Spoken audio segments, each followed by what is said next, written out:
as we end the week and welcome you to CBS Mornings. I'm Gail King. I'm Tony DeCopo. And I'm Nate Burleson. You're all here, so let's go to today's eye-opener. It's your world in 90 seconds. Firefighters battle another wave of wildfires in Southern California, fueled by hurricane-force winds. We're on the ground with the latest. Fire crews say they have a better handle on this fire compared to the ones that devastated the Pacific Palisades and Altadena earlier this month. A federal judge blocks the president's order ending birthright citizenship, calling it blatantly unconstitutional. Obviously, we'll appeal it. There's no surprises with that judge. And the big moment is finally here. Two giant pandas make their public debut this morning at the Washington National Zoo. We've been waiting for this for a really long time. The Sackler family and Purdue Pharma have agreed to pay $7.4 billion for fueling the opioid crisis. After 2 delays due to wildfires in Los Angeles, the nominees for this year's Academy Awards are in. We've had a devastating month. But we're slowly getting back to doing what we do best, which is giving awards to movies no one has ever heard of or seen. Shocking news. CBS is working on a new FBI spinoff called FBI CIA. I cannot wait for all the interagency action. FBI, this is CIA, you're MIA. I'm on the FDR from JFK. WTF, ETA, TBD, ASAP, latest EOD. You okay? TBH, IDK. Why? I had a G&T, got a PP, LOL, BRB. This morning's eye-opener is presented by Progressive, making it easy to bundle insurance.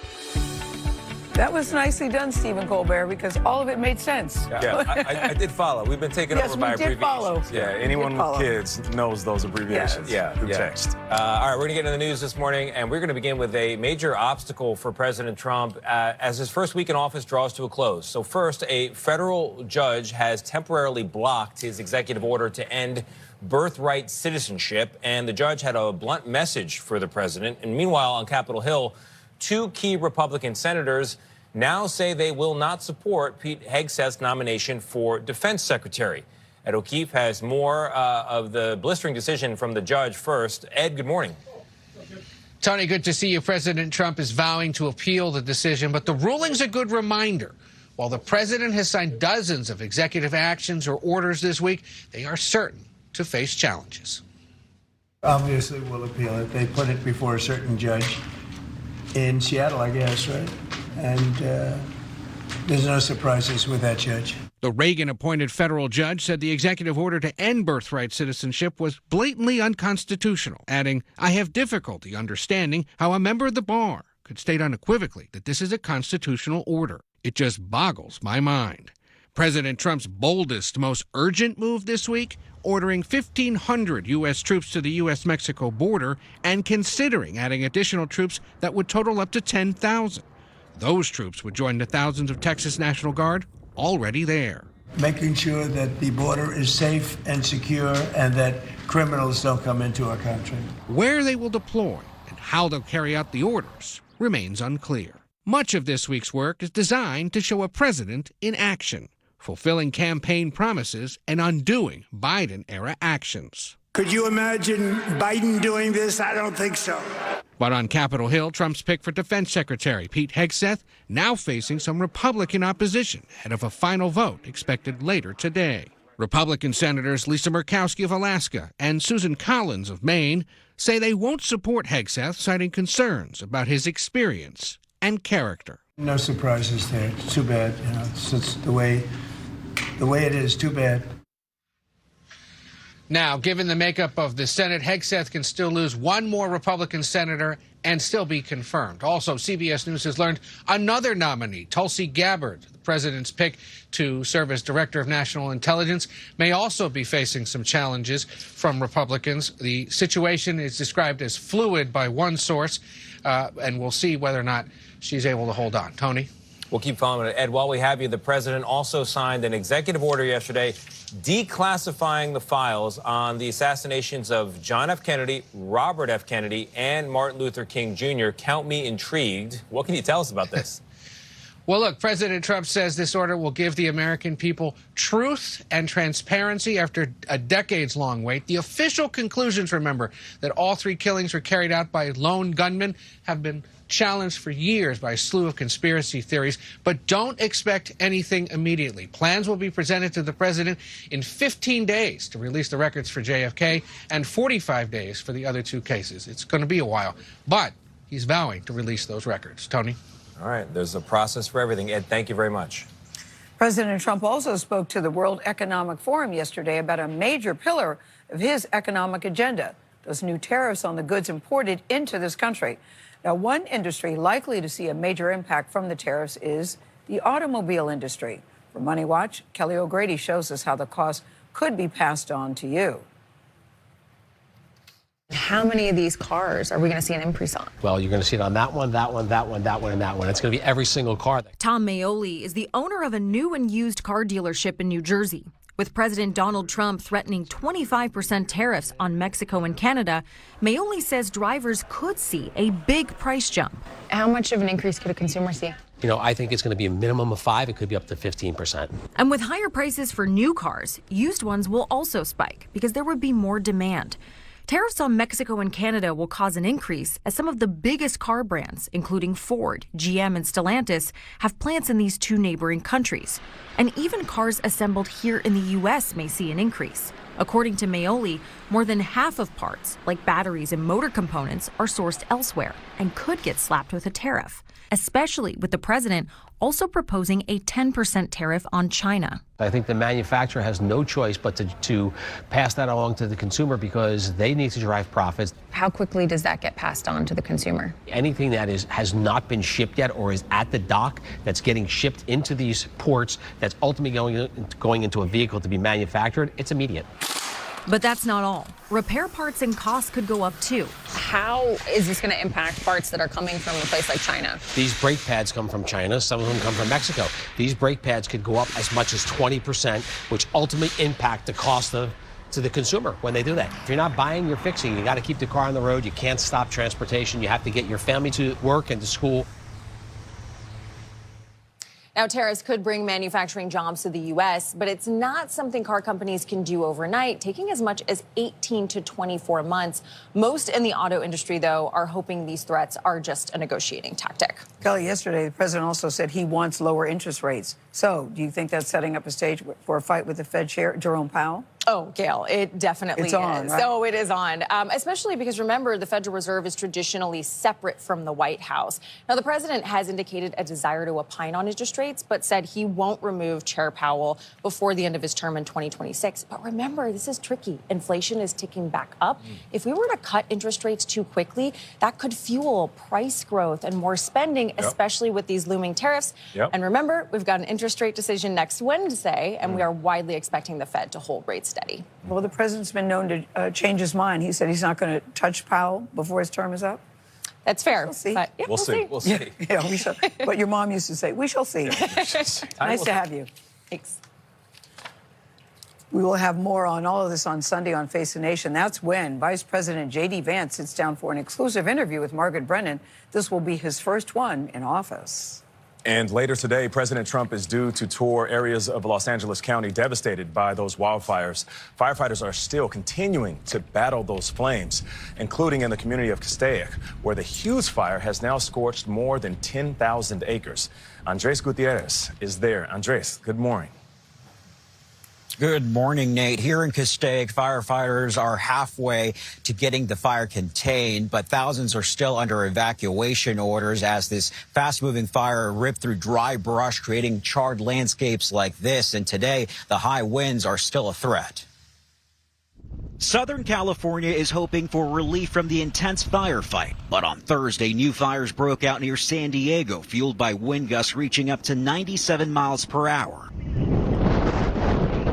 And firefighters waged war from above the raging Hughes fire, which has burned more than 10,000 acres in northern L.A. County. Fire crews say they have a better handle on this fire compared to the ones that devastated the Pacific Palisades in Altadena earlier this month, killing more than 24 people and wiping out entire neighborhoods. For a historically black community in Altadena, the fires are particularly devastating. Civil rights attorney Ben Crump is representing several families who've already lost nearly everything, yet could still lose much more. We have to make sure that these vultures don't come in and try to take these black people homes. And that's what we vowed to fight. President Trump, who's expected to tour the fire-ravaged areas today, has repeatedly blamed California Governor Gavin Newsom for the disaster and is now threatening to withhold aid using what experts say are false claims that there could be more water to fight fires if the state repeals environmental protections. I don't think we should give California anything until they let water flow down into there. It's from the north to the south. This is a political thing. I don't know what it is. And at a news conference on Thursday, Governor Newsom did not reference the president as he announced a $2.5 billion wildfire relief bill to help start the recovery efforts here. And while there is finally rain in the forecast this weekend, that brings another concern, possible mudslides. Tony? Andres, thank you very much. Appreciate it. For more on the conditions ahead in Southern California, let's go to Northern California, bringing meteorologist Jessica Birch from our CBS News Bay Area station. Jess, good morning. Good morning to you. I know these red flag warnings widespread throughout California usually come around summer or at least fall, but we're in the middle of winter and lots of things are changing as we head into the weekend forecast.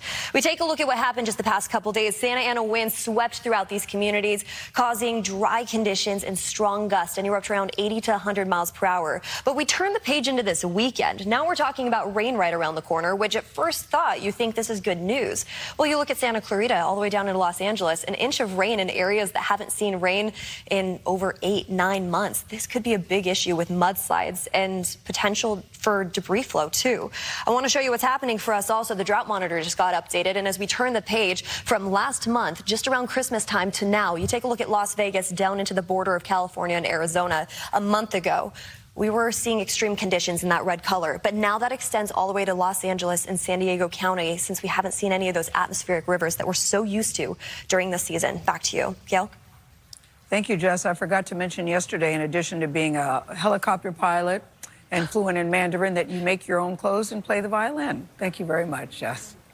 I'm exaggerating about that, but she could do anything. Jess, always good to see you. We're going to take you overseas now for the latest on the ceasefire between Israel and Hamas. It is still in place after nearly 1 week, and a second group of hostages is due to be returned to Israel tomorrow. Ramy Inocencio is watching all of that for us in Tel Aviv. Ramy, good morning to you. What can you tell us? Gail, good morning there. Yeah, Hamas is expected to hand over the names of 4 more Israeli hostages any time now today. A Hamas official says that all 4 will be female soldiers and then would be swapped for 200 Palestinian detainees as well as prisoners.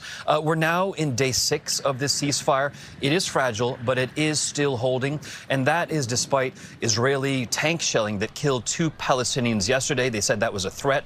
Aid is still surging in, though. The UN said more than 650 trucks of food and supplies rolled into Gaza just yesterday. And Gazans, they are hoping to start returning northward this weekend, also as agreed. But in the south, people have already been making their way home to really find just rubble and trying to dig out and lay to rest the remains of their loved ones. More than 10,000 bodies are still out there in the strip someplace. That is an estimate coming from the Hamas-run civil defense. But as this ceasefire holds, the IDF has redirected its focus, if you will, and its firepower on Palestinian militants in the West Bank. Israel launched Operation Iron Wall this week. At least a dozen people have been killed and dozens more injured so far, and that's according to the Palestinian Health Ministry. Nate. Remember that play. Ramy Inocencio on Tel Aviv, thank you. We now have disturbing new information about the deadly school shooting in Nashville. Investigators are looking at the attacker's social media posts and writings, which led them to another school shooter who killed a teacher and a student in Wisconsin. Nicole Valdez has more. A tragic school shooting Wednesday comes just a month after another in Wisconsin. Sources tell CBS News 17-year-old Nashville gunman Solomon Henderson and 15-year-old Natalie Rupno, who's accused of opening fire inside a Wisconsin school, appeared to follow each other on social media. However, there's no evidence they ever had direct contact, sources said. The Antioch shooter did leave an encouraging comment on a photo Rupno posted on X just before she killed 2 people on December 16th. Other users then tagged the FBI in his post, according to a CBS News review of the account. The Bureau did not immediately respond to our request for comment. This new information comes as we learn more about the tragedy in Tennessee. The FBI and ATF are now taking on part of the investigation, looking deeper into the ideological influences that may have motivated the Nashville teen. Police now say the gunman also posted photos to social media right before he fired 10 shots inside the high school's cafeteria, killing 16-year-old Jocelyn Correa Escalante. Metro Nashville schools confirmed Antioch High School had cameras equipped with artificial intelligence meant to spot weapons, but the system failed to notice the pistol. What is your answer to parents who are asking, what do we then tell our kids when they ask us, am I safe to go back to school? Sure. We wanted to have a system that worked on multiple cameras throughout the network. It does work, but it's not going to work in every instance, in every spot, based on where that weapon might be visible. For CBS Mornings, I'm Nicole Valdez in Nashville. Coming up, Mark Andrews of the Baltimore Ravens talks about that heartbreaking last-second dropped ball against the Buffalo Bills and the incredible, amazing response from the fans. And we'll show you how Hollywood stars are reacting to their Oscar nominations. But first, it is 7:16. Time to check your local weather. Good morning. So we made it to Friday now. Can we make it above freezing? That is the task at hand. Fair amount of sunshine, but there will be some clouds in the mix this afternoon. We actually have a weak front moving in. It's going to move through dry, but it's essentially going to halt our ability to get a lot warmer than we were yesterday. So still layers necessary as we try to thaw out by afternoon. Numbers retreat a bit Saturday. Then can we approach 40 by Sunday? Tonight. The kids are coming? Great. No, Uncle Todd is out. Oh, wait, he's in? Chris and I broke up. We're back together. Easy Glide extendable tables, now available at Ashley. Skating for over 45 years has taken a toll on my body. I take Cunol turmeric because it helps with healthy joints and inflammation support. Why Cunol? It has superior absorption compared to regular turmeric. Cunol, the brand I trust. Look at those beautiful flowers. Oh, I gotta tell Sarah. Do we need to knock on neighbors' doors to tell them their flowers look good? I'm just gonna tell her anyway. Progressive can't save you from becoming your parents, but we can save you money when you bundle home and auto with us. If you know luxury, it's not just award-winning, it's rewarding. Sadva mattresses supports all types of sleepers. Luxury is handcrafted and assembled in American factories and brought directly to you with our complimentary in-home delivery and setup service. Which is why over 90% of customers would recommend Sadva to friends and family. Sadva, luxury mattresses made affordable. I just hurt my neck because I fell out of my chair because my boss just told me that our new starter pack just dropped. A solid stick of deodorant in the scent of your choice. A cream tube of deodorant in the scent of your choice. Plus 2 free items, plus free shipping. Still ahead this morning in our series, The State of Spirituality, Lisa Ling meets members of a religious movement who take vows of celibacy, obedience, and poverty. Why they say it's liberating. Okay. Plus, the National Zoo has something new and exciting. We'll look at today's public debut of 2 giant pandas. This is CBS Mornings. This portion of CBS Mornings, sponsored by Blue Buffalo. Love them like family. Feed them like family. One of the Baltimore Ravens star player, Mark Andrews, is talking about one of the most painful moments of his career. Andrews dropped a pass that could have forced overtime in Sunday's playoff game in Buffalo. Instead, the Bills advanced to the AFC Championship game. Andrews says he is devastated, but he won't let the mistake define him. And now, fans in Buffalo are trying to lift his spirits. The whole season essentially comes down to this play. In a back-and-forth game between the Bills and the Ravens, it all came down to this moment. Roll, flip it, got it. Oh, the ball was dropped. A drop on the 2-point conversion by tight end Mark Andrews, costing the Ravens a chance to go to the AFC Championship game. Andrews remained quiet until now, saying on Instagram Thursday, "I am absolutely gutted by what happened. I'm devastated for my teammates, my coaches, and Ravens fans." The play left fans stunned. some writing hateful messages on social media. But that prompted their rivals to give. I saw some distasteful comments, and it didn't sit right with me. Lifelong Bills fan Nicholas Howard says that motivated him to start an online fundraiser for Andrew's juvenile diabetes charity.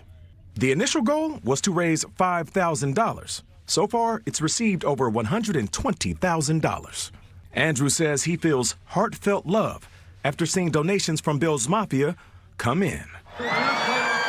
The fan base is no stranger to acts of kindness. In 2021, after a Ravens divisional round loss, Bills fans donated to quarterback Lamar Jackson's charity when he suffered a concussion. During the game, we can fight as much as we want, but after the game, we got to realize that it's just a sport and that we need to show love to each other and have sportsmanship. Andrews, who has type 1 diabetes, says he is going to contribute to that online fundraiser. Go Nicholas Howard for doing Yes. that. This might be my favorite story of the broadcast because it shows, because you said Andrews will probably feel this for the rest of his life. Sure. To know that he's saying it's not going to define him, but to know that people have shown compassion to him, I think is so important. Are Ravens fans stepping up, though, to say, we got you? I'm pretty sure there's a couple. Because we didn't highlight There that you part. go. But it's great, though. For every crazy That's a fan, very good there's, 10 as many fans like that out there. So you can watch the AFC Championship game between the Bills and the Chiefs in KC Sunday at 6:30 p.m. right here on CBS and streaming on Paramount+. Local news next. This portion of CBS News New York is sponsored by Ray Morin Flanagan.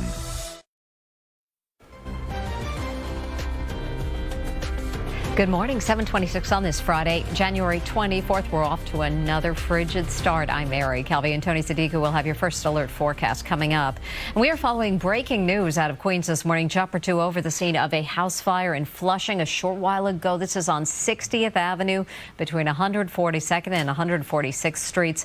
Early reports from the FDNY say there may have been a lithium-ion battery in that home. We're also hearing at least 2 people were hurt. Thankfully, both of the injuries are not considered life-threatening. Let's get you over to First Alert Traffic and find out about the trouble spots this morning, Elijah. Yeah, Mary, good morning. In North Brunswick, there's an accident investigation right now happening on Route 1 southbound. All lanes are closed at New Road with volume now back to Beekman Road. This is expected to remain closed until about 8 a.m. So use Route 27 or 130 instead. Over in Queens, there's a crash on the northbound side of the Whitestone Expressway. The left lane is closed at the Cross Island Parkway with traffic jammed back to 20th Avenue we're seeing right now. Stick with the clear view instead. And there's a stalled vehicle on the Jackie Robinson Parkway. This is westbound right near Queens Boulevard. This is causing heavy volume on the westbound Grand Central Parkway. Alternate side parking is in effect today citywide. Mary, back to you. Elijah, thank you. And now over to Tony Sadiku and the First Alert forecast. Tony. Hi there, Mary. Yeah, it looks like we may be able to dial up the temperatures up a little bit compared to where we've been over the last couple of days, but keep in mind, by January standards, this is still pretty cold, so you'll still need the works out the door, but hey, it looks like we may finally achieve Mary numbers above freezing. All right, Tony, thank you. Your local news continues on CBS News New York, our streaming channel. I'm Mary Calvi, and CBS Mornings returns in just a moment with a look at the 2 giant pandas at the National Zoo. This portion of CBS News New York is sponsored by Ray Morin Flanagan. I can't believe some people are booing. That's bogus. And yeah, there's some people. I know your ears are not deceiving you. Those are boos for Novak Djokovic at the Australian Open. Djokovic surprised everybody overnight when he forfeited the game due to an injury after one set of his semifinal against Alexander Zverev. Djokovic says that he hurt his leg in his last match and he didn't want to chance it. In the other semifinal, American Ben Shelton lost in straight sets to the defending men's champion, that's Jannik Sinner. But there is still hope for an American winner. Why? Because Madison Keys, there she is, goes for the women's singles title against 2-time champion Aryna Sabalenka. Now, this is the thing, we're talking about the boos. The guy that he was playing came out and said to the crowd, please don't boo him. The fact that he's injured, as great as he is, he would play if he could. Yeah. So he said, please don't do that. That's not good. So they're booing him because he pulled out? Yes. Due to injury? Yes. He's one of the toughest out there. Yeah. And that's what his opponent was saying. Listen, it has to be really serious for him to forfeit this game. Yeah. People just are not nice, Nate. Fans. They are not nice. They are not nice. We shall see. So in case you didn't know, if you didn't watch the news yesterday, or maybe you were in Iraq, you didn't even go online, this year's Oscar nominations, they came out yesterday. That's right. Did you hear about that? I heard about that. Gail, tell us more. Okay. I love this stuff. It's always fun to see how the stars react. Vlad is here with more on that. Vlad, we started talking about it yesterday. We were huddling. Us in a deep dive. We were huddling in the green room going over all the nominees, who was nominated, who was not, and we're seeing, Gail, a lot of pure joy from the nominees this year. There's a lot of first-timers, including 13 of the 20 acting nominees, and the Academy also made some history with its picks. I'll never let you down. Emilia Perez, Netflix's musical about a trans drug lord in Mexico, scored 13 nominations. ¿Qué pasa? ¿No les gusta? Including the first ever nod to an openly transgender actor, Carla Sofia Gascon, for Best Actress, helping Netflix lead in nominations among all the studios. Loading. Following with 10 nominations each, Wicked and The Brutalist were both nominated for Best Picture, and Ariana Grande got her first nomination in a supporting role. With you and I defying gravity. Her co-star, Cynthia Erivo, made Oscar history by becoming the second black female performer ever nominated for Best Actress multiple times. And I just found out that I got nominated for an Oscar. Bringing the actress to tears on a plane as she learned the news. I'm fine. Everything's fine. After decades in the business, Demi Moore is another first-time nominee for Best Actress. She plays a beauty-obsessed aerobics instructor in The Substance. Moore put out a statement saying, "Truly, there are no words to fully express my joy and overwhelming gratitude for this recognition." Demi Moore getting nominated for an Oscar. Talk about a comeback. Mark Malkin, senior editor of Variety, says Moore is a favorite to win. As for surprises, what everyone is missing, of course, were a lot of people who weren't nominated. He said those include Nicole Kidman for Baby Girl, Denzel Washington for his role in Gladiator 2, and Pamela Anderson in The Last Showgirl. These are categories that are really stacked. It's really hard to get it down to just 5. As Los Angeles is still reeling from the fires, Malkin says the Oscar celebrations may be toned down, but the community wants this opportunity to show its strength. Hollywood and Los Angeles still wants to show the world that they're in business. In a letter to its members, Academy leader said the ceremony will honor Los Angeles as the city of dreams and acknowledge those who fought so bravely against the wildfires. Can we just have a protest for that John M. Chu was? John Chu was not nominated. Also, as Denis director Villeneuve. of Wicked. Yes, the director of Wicked. They don't direct themselves. The movie got 10 nominations. 100%. That's a good point. And he got Best Picture too. I also would shout out Denis Villeneuve, and one of my favorite actors, Josh Brolin, was like, "I'm quitting acting." The fact that Denis Villeneuve was not nominated for Dune. So yeah, Denis Villeneuve and John M. Chu, and also people are wondering about Selena Gomez. Yes, like, what's up with that, Academy? Selena There's Gomez always something that you go, hey, what happened? I know there are not enough slots for everybody, but John M. Chu, that's a travesty. Shout out to Demi Moore. You agree? Yes, Demi I Moore. can't wait to see Demi Moore accept this statue. That's my lock. You're calling it? I'm calling it right here, right now. We love you, Demi. All right, here we go. 2 newcomers are making a much-anticipated debut in Washington, and they have nothing to do with the new Trump administration. Listen, we'll tell you about it in a bit. It's actually the National Zoo, where 2 giant pandas are making their public debut. About it now. Yeah, exactly. Stick around. You're watching CBS Mornings. National Zoo is a good nickname for Congress.